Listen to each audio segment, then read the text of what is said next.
Okay, so I'm going to talk to you about the CEMCAP project. So good morning to you all from Norway. Actually been watching for a couple of hours already. Excellent organization of this conference for us calling in from far away. I'm going to talk to you about opportunities for CO2 capture from the cement industry, findings from the CEMCAP project. But before I really see if I can change the slides now, that's a problem. I can't change, there it goes. Before I talk about the actual CEMCAP project, I'm going to present to you a little bit of what's happening in Norway now with what we call the Norwegian industrial scale CCS project.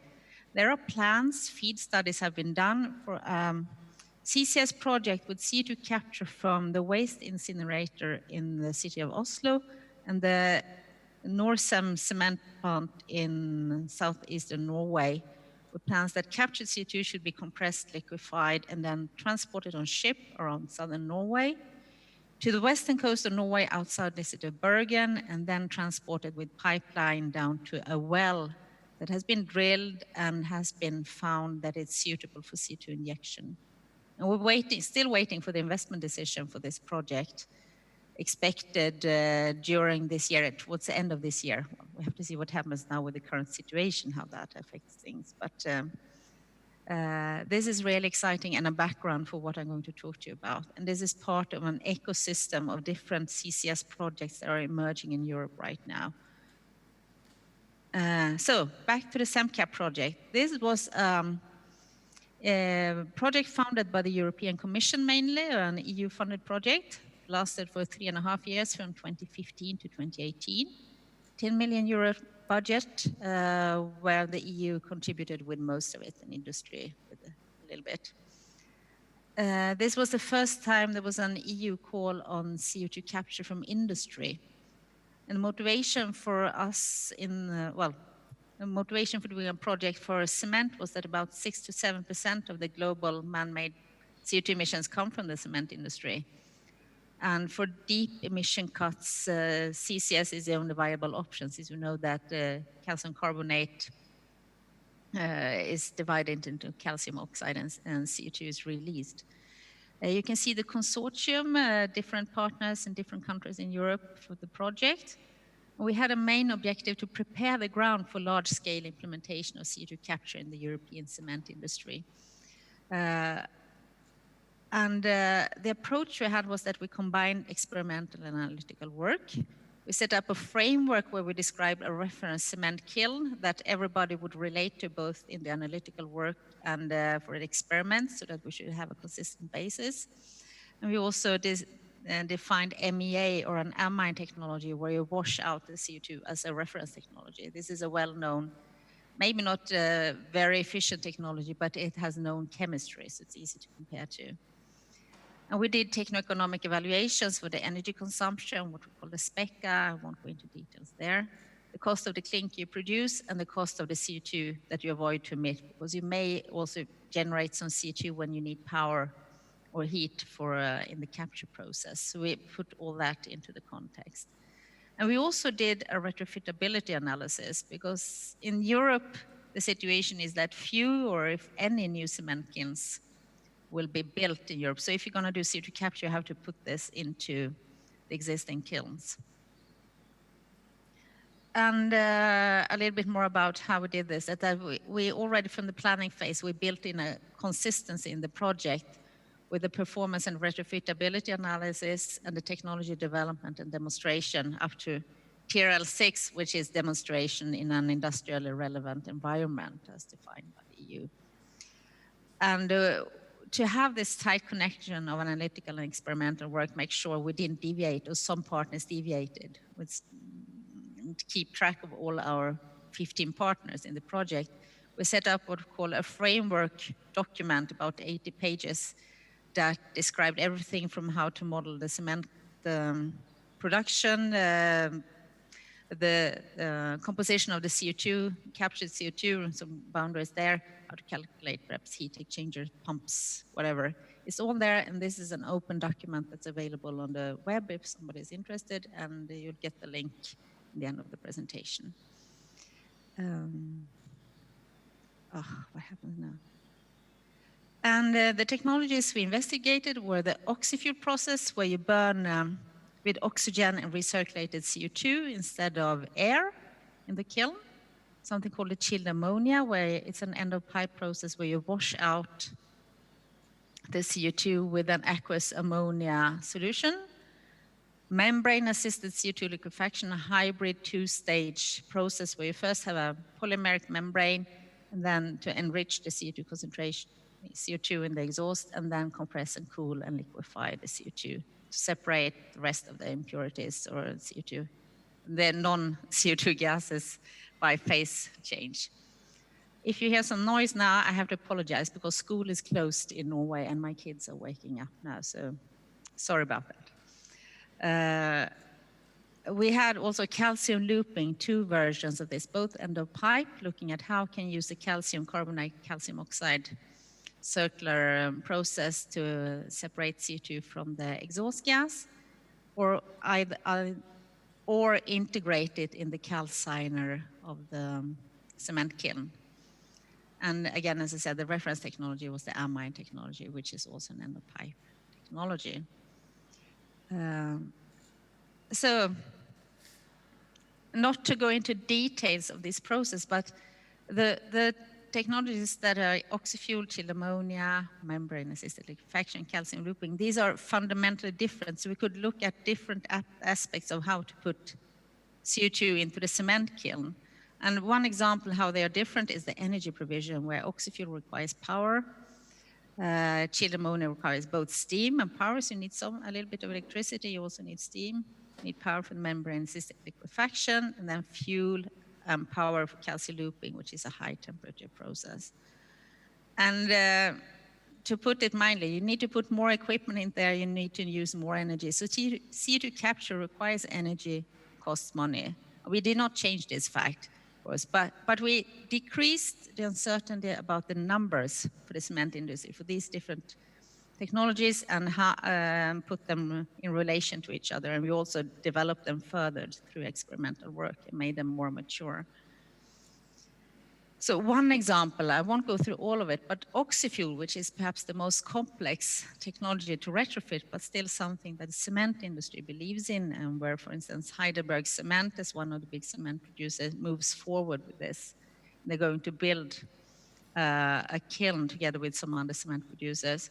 Center of this is the air separating unit, or ASU, where you separate oxygen from the air and use that together with recycled CO2 as the burn oxidizing agent in the kiln. We'll spend 20 minutes just talking about this, but this is one of the examples of what we did. And then there is a small waste stream of CO2 that is taken out and then purified and taken to transport and storage. There was also some heat integration with an organic Rankine cycle here to get a maximum energy efficiency here. So this is also an example of the experimental work where an oxyfuel burner was tested at a 500 kilowatt test rig, University of Stuttgart. The ambition was to first test the scaled down version of an ordinary kiln, rotary kiln burner, and then redesign another one, but they found that the burner worked well enough as it was. They didn't need to do a redesign. Then the calcination under oxyfuel conditions where you have more CO2 in the atmosphere, so calcination must be shifted to a higher temperature. And perhaps the most exciting part with the cooling of the clinker, where a slipstream of hot clinker was actually extracted from a kiln in Hanover, in Germany, and tested. Cooling was tested. It was still normal clinker, but was cooled in a CO2-rich atmosphere. So you can see the hot clinker falling down there in the picture. And then, to jump direct to the results, what we did was, as we said, we were going to provide a basis for introducing CO2 capture in the European cement industry. So we did a retrofitability analysis, different criteria with the impact on cement production, what's the equipment you need, what's the footprint, which is going to increase, of course, utilities and services you need, do you introduce chemicals or other subsystems that are unknown, and what are the available experiences. And we started with a green, yellow, red traffic light chart, but really we changed from red to orange because there were no showstoppers for any of the technologies they found. So, okay, you have to pay attention to something. Some of them look better from retrofitability, but typically those that look better from retrofitability were also the more expensive ones when we looked at the techno-economic performance. We see amines, oxy-fueled, cheapest under the conditions we set up, of course. They can vary. Membrane-assisted liquefaction, the most expensive under the conditions we had, where we had a high contingency for immature membranes and so on. And maybe the most interesting takeaway, if you want to look for what would this do to my kiln, is that was a spreadsheet developed for cost analysis. And this is openly available with instructions on YouTube, actually, from a webinar on how to use this also. So we did this, and we wanted to get as much as possible open and available to use to bring along and help CO2 capture forward in the cement industry. We also had an activity on what we call post-capture CO2 management, what to do with the CO2 after you captured it. I showed you CO2 capture, transport, and storage in the beginning, but there is a lot of activity going on worldwide. Okay, can we use CO2 as a raw material? But and we talk about it as a potential carbon source in a fossil-free future.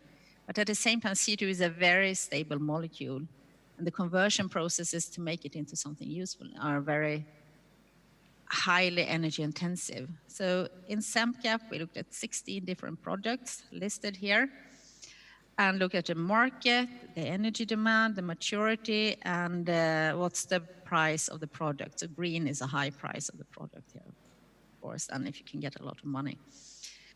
And basically, the main conclusion is that current CO2 utilization or CCU routes, they have limited opportunity for climate change mitigation in the cement in this context.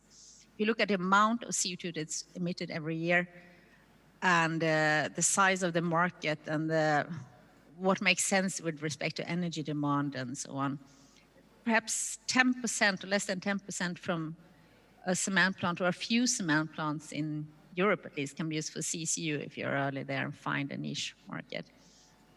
There can be niche applications with positive CCUS business cases. You can see that.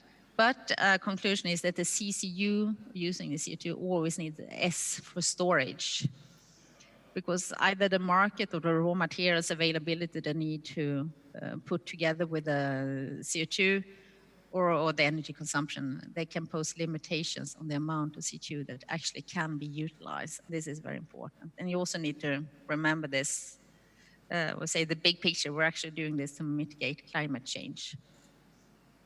So to sum up the project, we think that in CEMCAP, we expanded the knowledge base for future CCS deployment. We provided a set of documents, and they say Excel sheet was cost and so on. They say, here, go use this. We made as much as possible public.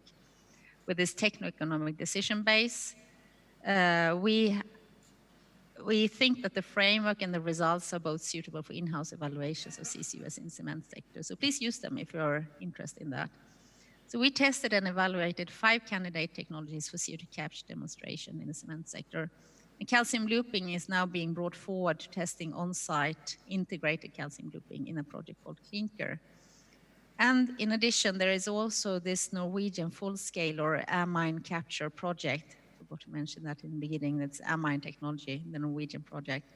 And also something called LAYLAC, which I think is basically based on some kind of Australian technology. It has a website there where you have an indirect calcination. You burn on the outside of the calciner and release the CO2 so that it gets concentrated and not diluted with nitrogen from the air.